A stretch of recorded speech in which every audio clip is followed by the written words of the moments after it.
Hallo zusammen, du bist der Crown Cletus oder der Chris natürlich. Hoffe, es geht euch gut, hoffe, alles klar bei euch. Jetzt möchte ich zuerst gerade kurz das Gewinnspiel adressieren, um das aus dem Weg zu haben. Ich habe noch ein Zelda Breath of the Wild für eine Switch zu viel, das ich sonst gerne würde, verlosen oder irgendjemandem schenken. Meldet euch doch, wenn ihr Interesse habt. Ich denke, die meisten haben es zum Switch dazu gekauft. Aber vielleicht kann es noch jemand brauchen. Ja, das wäre es eigentlich schon gewesen. Jetzt für den Rest, der noch so ein bisschen mehr möchte hören, habe ich schon noch 2, 3 Sachen zu erzählen. Bei mir war es definitiv eine spannende Zeit gewesen, wo ich mich jetzt nicht gemeldet habe, weil am 13. März ist der Sohnemann auf die Welt gekommen. Es geht allen gut. Ich habe ja 2 Wochen Vaterschaftsurlaub bekommen und konnte auch noch 2 selber dran geben. Ich war also einen Monat daheim und habe ziemlich gäbig mitgeholfen, die neue, etwas grössere Familie unterstützt. Und ja, eine sehr coole, intensive Zeit gehabt. Und jetzt hat wieder am Bügeln, was auch in Ordnung ist. Weil irgendwann geht in dem Sinne das normale Leben auch weiter. Und dann sind sie jetzt das 3. Hoch ein bisschen daheim oder unterwegs durch den Tag und am Bügeln. Und dann sieht man sich dann am Abend wieder, was auch schön ist. Ja, das ist das kleine Update. Und als erstes möchte ich hier eigentlich gerade mit dem Horizon Zero Dawn anfangen. Oh, schau jetzt. Okay, also Update, alles klar. Wie gesagt, Horizon Zero Dawn für PS4 exklusiv, habe ich durchgespielt, bin jetzt etwa bei 50 Stunden, Level 50. Habe noch nicht ganz den Skilltree, alles, eine Fähigkeit fehlt mir noch. Die Story habe ich durchgespielt, habe ich sensationell gefunden, wirklich Respekt an Guerrilla Games. Die Story hätte ich mir auch als Hörbuch oder als Film reingezogen, wirklich ganz eine coole Geschichte. Hey, wow, Hammer. Und auch sonst jedes Mal wieder zu diesem Spiel zurückzukehren, weil ich jetzt ein Zeitchen sehr intensiv das Zelda gespielt, um wirklich vorwärts zu kommen und dann wieder zum Horizon zurückzukehren. Es war jedes Mal wieder beeindruckend gewesen. Die Schönheit, die Größe von diesem Spiel, wie es sich anfühlt, wenn man sich bewegen kann, der ganze Spielfluss. Yeah, wirklich nice. Ich muss schon etwas trinken. Alright, ja, ich muss mich hier schnell raus teleportieren, weil das Rätsel mache ich jetzt gerade nicht. Das ist ziemlich aufwendig und müsste auch so ein bisschen bei der Lösung nachschauen, was abgeht. Aber wir können hier so ein bisschen Guardians schlachten vor das Schloss. Aufpassen natürlich im Hintergrund, dass Zelda, das läuft, ich habe es auch durchgespielt. Und es hat vielleicht der ein oder andere Spoiler, aber zum Zelda später dann mehr. Noch einmal, Horizon Zero Dawn ist echt eines der besten Games, wo ich jemals gespielt habe. Es ist sensationell, wie gesagt, Aloy, eine coole Hauptdarstellerin und einfach das ganze Look and Feel, die Gegner, die Roboter, die Story. Und dann liest man sich ein bisschen rein und schaut ein bisschen Videos, wie sie das Game gemacht haben mit der ganzen Engine und findet einfach auch heraus, dass gewisse Sachen auch automatisch generiert wurden. Also sie haben nicht alles von Hand designt. Die Engine ist so mächtig, dass man mit ein paar Parameter eigentlich definieren kann, ich möchte, dass so etwas aussieht. Und dann wird da etwas generiert, das wirklich aussieht, als hätte es jemand von Hand gemacht. Das ist eigentlich das Beeindruckende. Nicht wie so ein standard-prozedurales generiertes Game, wo dann irgendwie merkst, okay, das sind immer die gleichen Assets, die sie brauchen. Nein, es ist wirklich absolut beeindruckend, das Game. Von der technischen, von der spielerischen Seite, von der Story. Big up. Big up. Ist da einer unterwegs? Falls es irgendjemand noch nicht gespielt hat auf der PS4 und auch nur ein Mühe-Interesse hat, hey, go get it. Wirklich ein super Game.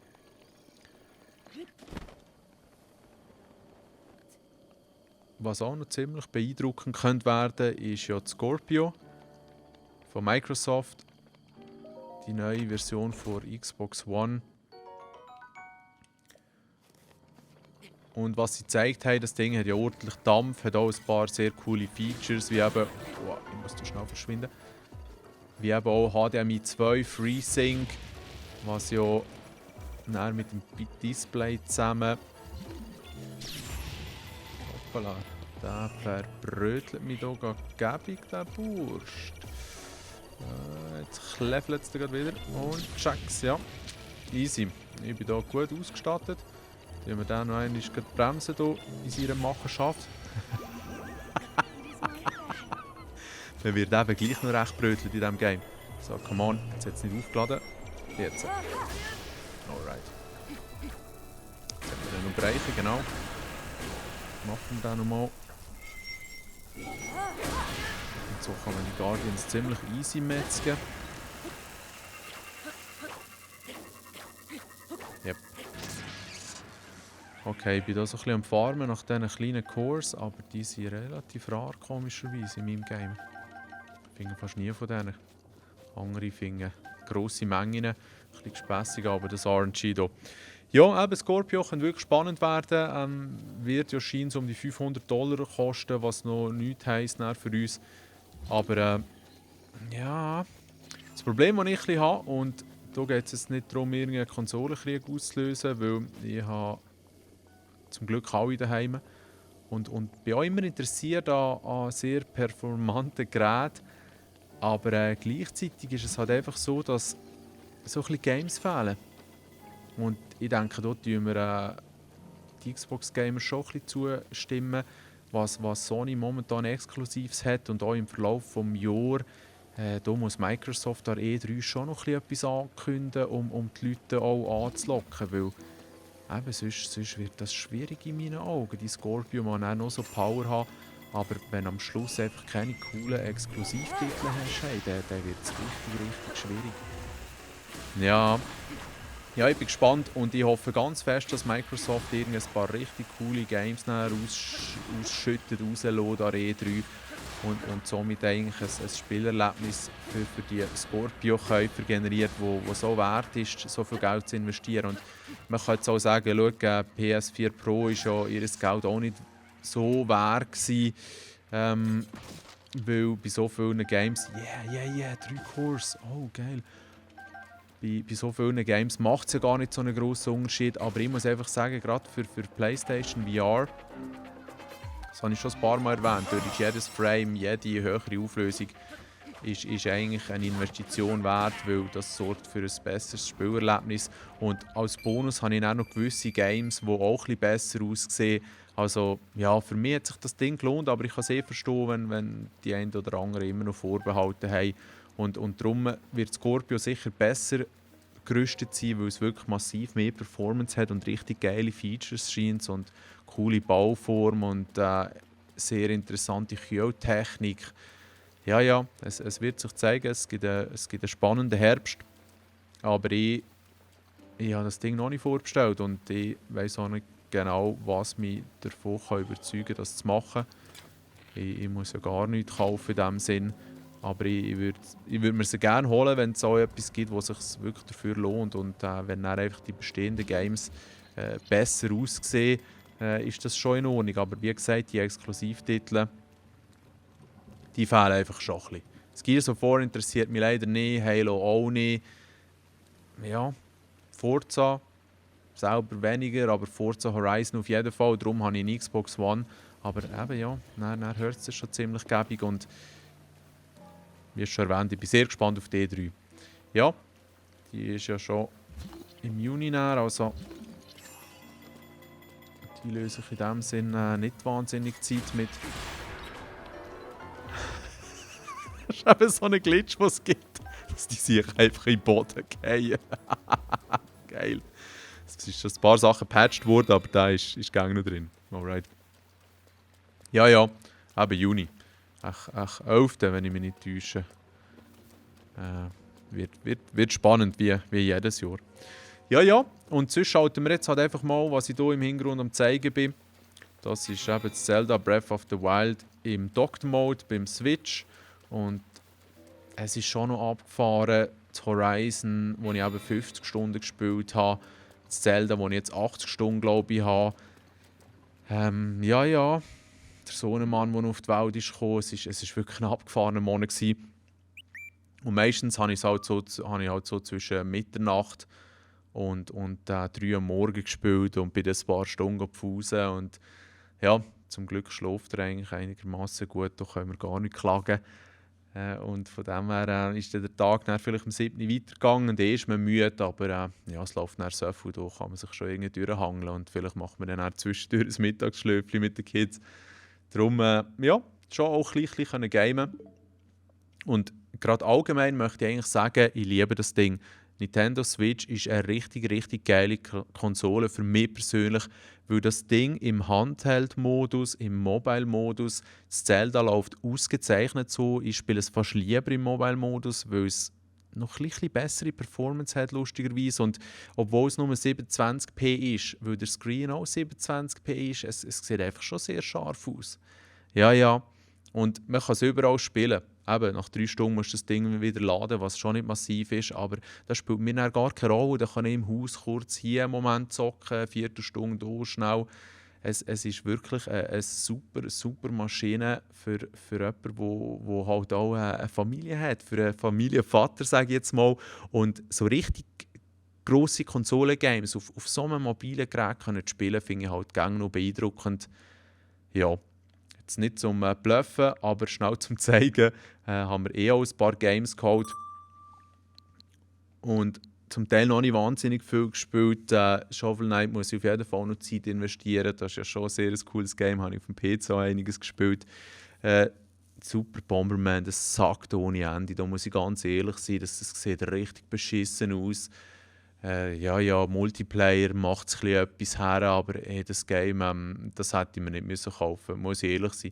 One to Switch ist schon noch spassig, wenn man so ein bisschen halt vielleicht mit den Schwiegereltern oder jetzt eben mit der Family von der Frau oder auch meiner Family so ein bisschen am Oben am Chillen ist und nicht gerade irgendwo TV schauen oder keine Ahnung, sonst etwas rumhängen. Und dann macht man mal so eine One-to-Switch-Runde. Es ist eigentlich schon noch lustig. Jetzt nicht unbedingt etwas, das ich spielen würde, aber ja, passt schon. Snipperclips ist jeder Hammer. Spiele ich auch mit dem Töchterli und sie läuft halt auch ein bisschen hin und her. Und ich dann auch und that's it, aber das reicht schon für den Fun, den sie hat. Und sicher mal ein bisschen im Coop spielen, wenn man ein bisschen mehr Zeit hat generell. Splatoon 2, hier das Test-Weekend, habe ich auch zwischendurch ein bisschen gespielt. Das ist ein cooles Game, bin ich auch auf jeden Fall sehr gespannt drauf.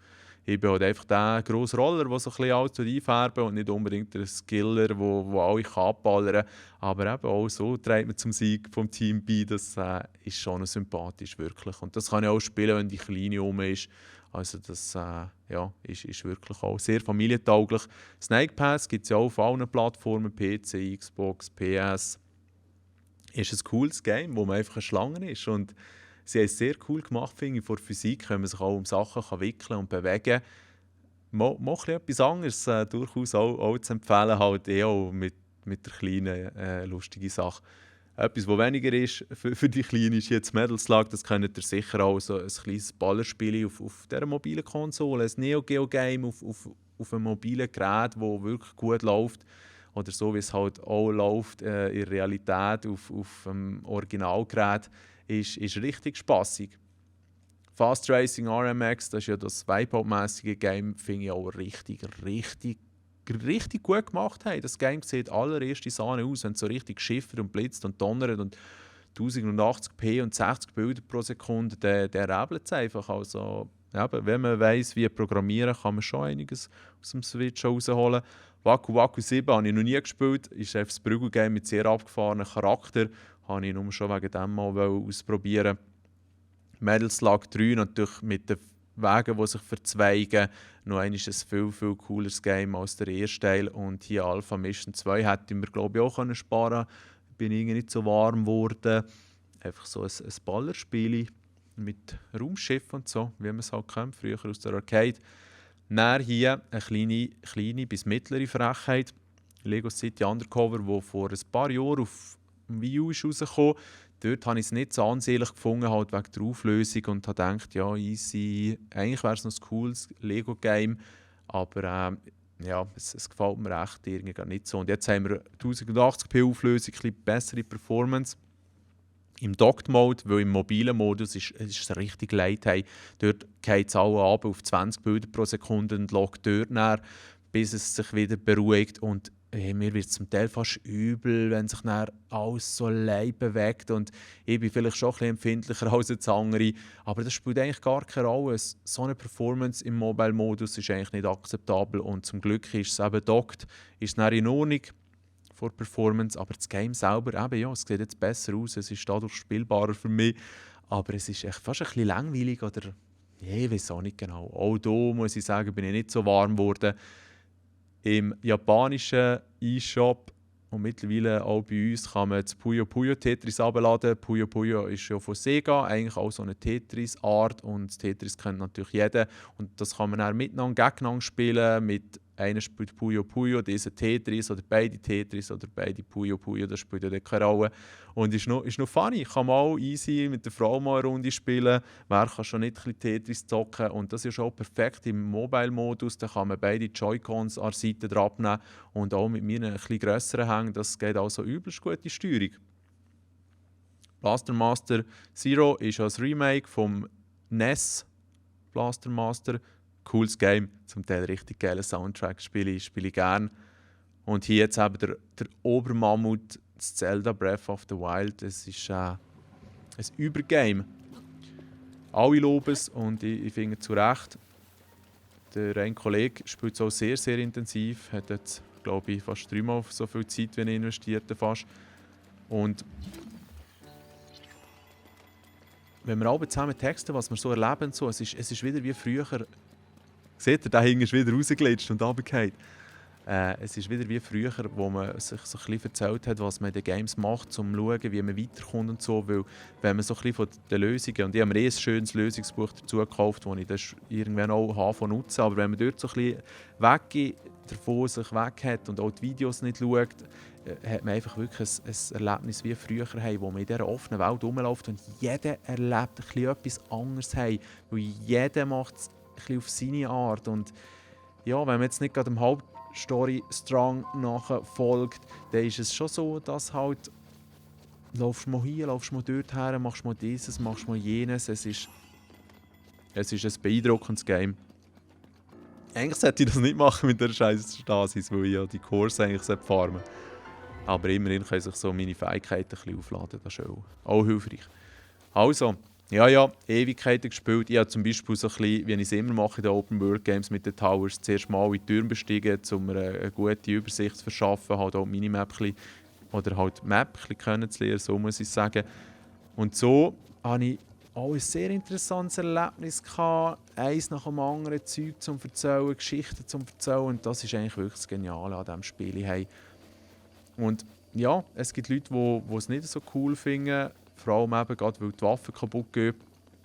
Aber das ist eigentlich etwas, wo mich am Anfang, muss ich zugeben, auch sehr gestört hat, aber man bekommt dann viel bessere Waffen und hat dann eigentlich keine Probleme mehr. Also das ist eigentlich eher ein Argument von jemandem, der nicht lange genug gespielt hat in meinen Augen, aber es steht natürlich jedem das Recht zu, dass er es nicht gut findet. Nichtsdestotrotz, ich habe auch ein bisschen Mühe mit Waffen, die der Köbi kackt gerade.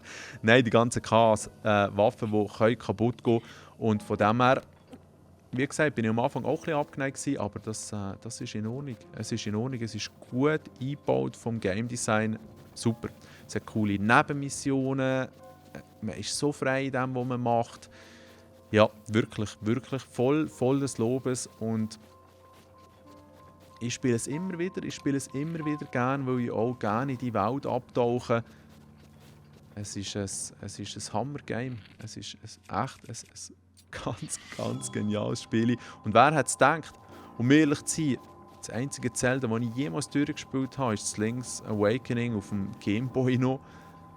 Sonst never fucking ever Zelda beendet, weil irgendwann hat mich die Faszination ein bisschen verloren. So, da war jetzt nicht so hell gewesen. Schnell der letzte Guardian Pfeil verschossen. Aber das Spiel hey, ist wirklich der Hammer und ich freue mich so auf den Zusatzcontent und ich freue mich so darauf, die ganzen Shrines noch zu machen. Yeah. Und habe es auch mit der Kleinen ein bisschen gespielt. He? Wobei sie hatte Albus schon nicht so Freude gehabt, den Gegner. Aber jetzt kommt der nächste Punkt und ich versuche noch schnell versuchen. Nein, den lohne ich. Man muss ja gar nicht fighten, man kann auch Zeug entdecken. Oder man kann eben auch... Jetzt muss ich schnell schauen, wo ich mit was herbeime. Man kann einfach auch ein Häuschen kaufen und das mit Kneten so ein bisschen aufrüsten und es ist dann ein kompletter Storystrang, der dazu führt, dass man noch ein kleines Dörfli bildet und man kann so viel cooles Zeug machen, wo eben nicht einmal ums Fighten geht, wo ich dann, ja, mit der Kleinen ab und zu auch ein bisschen zocken konnte. Nicht allzu lang natürlich, aber der hat sich ein bisschen Freude gehabt, wenn ich mit dem Rössli rumreite, was man auch kann, was ich aber eigentlich nicht wirklich nutze sonst. Das ist mir fast ein bisschen zu mühsam. Und habe dann mit ihr eben das Aufbauen von dem Haus, von dem daheim können machen und auch hier wieder Big Up an Nintendo, was sie eigentlich alles bieten in ihren Games. Es werden so viele Aspekte abgedeckt. Ja. Aber ja, das ist jetzt Casa Link. Und da konnte ich ein bisschen Knete investieren, dass draussen ein bisschen der Garten gemacht wird, dass es hier ein schönes Schild gibt, dass es hier schöne Türen gibt und dass ich hier schön meine Waffen ausstellen kann. Und hier habe ich die verschiedenen Bögen, die ich bei den Story-Missionen, Hauptstory-Missionen bekommen habe.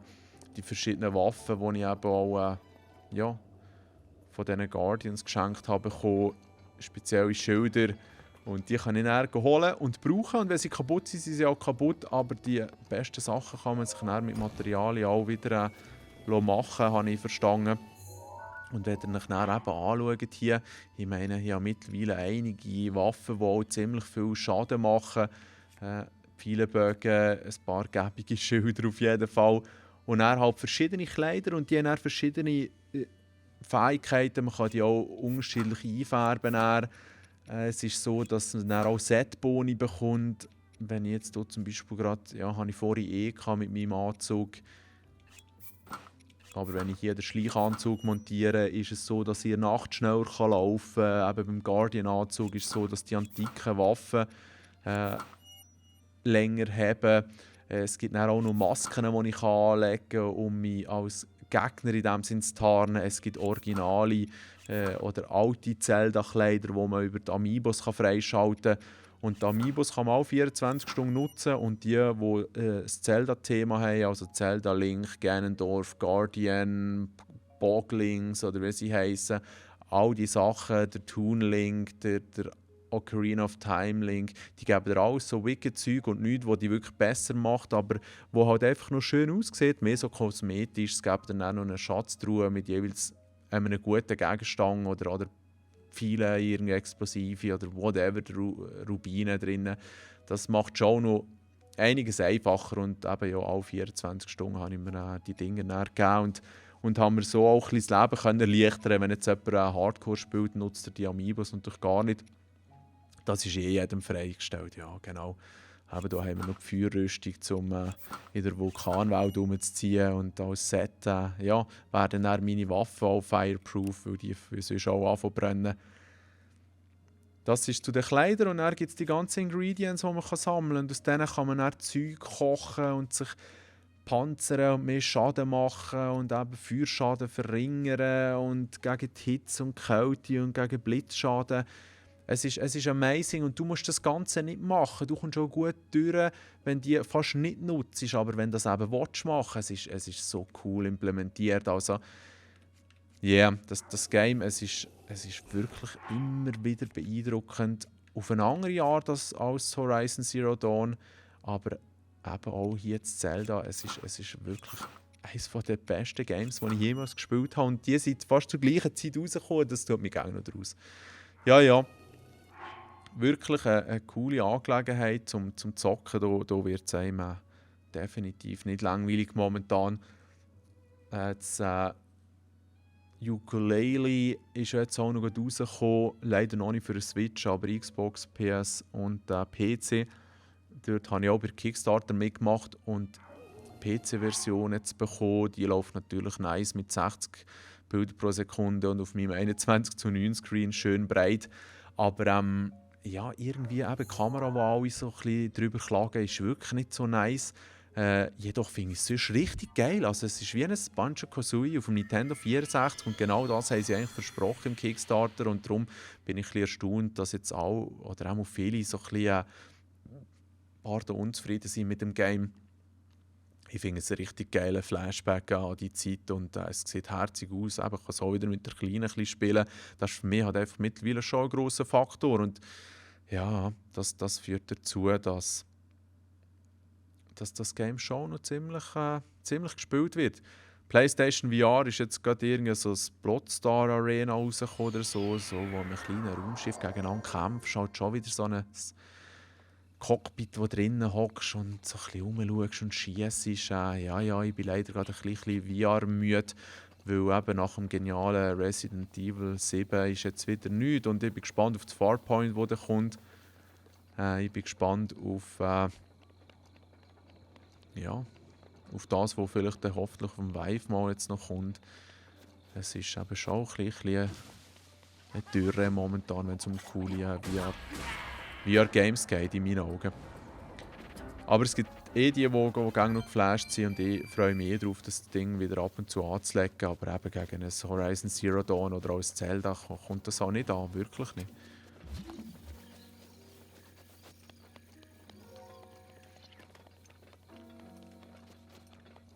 Das Ding kommt ja jetzt hier raus, das Prey, ja, das neue. Bin ich auch ziemlich gespannt drauf.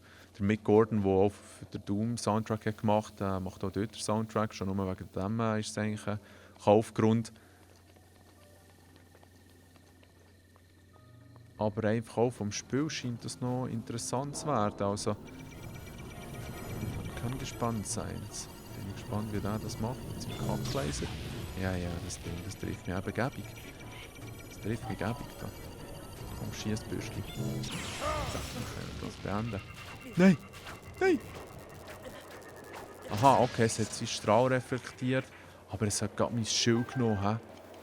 He? Wobei, dem begegne ich wieder. Jetzt können wir da mal ein bisschen die Dicken auspacken, die sind auch gut. Wo war der andere? Da, ja. Okay. Ja. Eben wie gesagt, das eine oder das andere kommt eh noch. Auch gerade auf dem Switch hat es auch noch ein paar Indie-Games, die mich interessieren. Mr. Swifty ist sicher noch cool, wo jetzt da kommt. Dann kommt ja schon das Mario Kart und die V-Version von Puyo Puyo. Coole Games unterwegs. Dann der D3 und dann mal ein bisschen Sommerpause, was eh auch gut ist.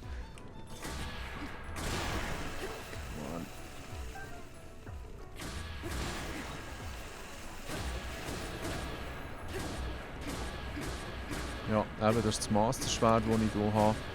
Es geht eben in dem Sinne nicht kaputt, sondern verliert einfach Energie und dann dauert es ein Moment, bis es wieder aufgeladen ist. Aber das ist voll in Ordnung. Hier habe ich gute andere Waffen, die ich zwischenzeitlich nutzen kann. Oh, okay. Der hat es gar nicht fertig gemacht, aber mein Schild schon. Jetzt haben wir schon noch einen höheren Preis. Hey. Ja?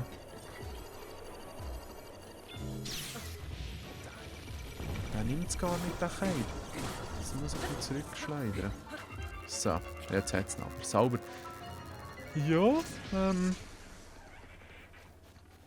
sonst gibt es eigentlich gar nicht so viel zu sagen. Der Chromecast, das geht mir wirklich nicht aus dem Kopf. Und mal schauen, wie es ist mit einer etwas grösseren Family, wie wir das machen. Aber vielleicht kann man im Herbst wirklich langsam mal so etwas angehen. Ja.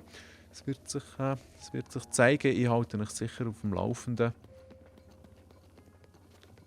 Und kauft euch eine Switch, spielt es auf dem Wii U, dort ist es auch in Ordnung. Zieht euch das Zelda mal rein, wenn ihr ein bisschen Zeit habt, ein bisschen Zeit investieren es ist ein unglaubliches Game, wirklich. Es ist sensationell, was man hier alles erlebt und die Freiheit, die man wieder so ein bisschen hat und auch das Spielerische, wo halt einfach heutige Games zum Teil auch gar nicht mehr so bieten. Yeah. dem möchte ich mich eigentlich verabschieden. Ich wünsche euch eine gute Zeit und bis zum nächsten Mal. Merci für das Zuhören und das Zuschauen. Merci für das Zuhören und das Zuschauen. Habt's gut. Tschüss zusammen.